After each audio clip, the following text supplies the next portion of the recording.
ఒక్కో సబ్జెక్ట్ కి ఒక టీచర్ ఉంటారు. అన్ని సబ్జెక్టులు నన్ను చదవమంటారు. ఇంత చిన్న బుర్రలో అన్ని ఎలా నింపాలి?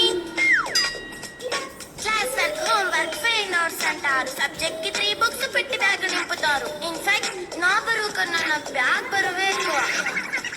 క్వశ్చన్లు, ఆన్సర్లు, సర్ప్రైజ్ టెస్టులు తమ్మి దాటుకొని మళ్ళీ స్కూల్ వ్యాన్ ఎక్కేసి అమ్మయ్య ఇక ఇంటికి వచ్చేసామనుకుంటే మాస్టర్లు వస్తే చెయ్యాలి అసైన్మెంట్. రిపోర్ట్ కార్డ్ చూపిస్తే ఇంట్లో ఉన్న పనిష్మెంట్. హోంవర్క్ చేయమంటూ మమ్మీ చంపుతుంటుంది. ట్యూషన్ టైం అయిందని డాడీ తరుముతుంటాడు. డాన్స్ క్లాస్ కి వెళ్ళమని తాతయ్య తిడతాడు. స్నాక్స్ తిని వెళ్ళమని నాన్నమ్మ ఆపుతుంది. ఇక అన్నీ అయిపోయాక కాసేపు టీవీ చూద్దామంటే మమ్మీ ఎంట్రీ ఇచ్చింది. బెడ్ యొక్క మంది చిన్న నాప్ తీసేలోపు తెల్లారిపోయింది. అయ్య మళ్ళీ మొదలు ఈ స్కూల్ కష్టం.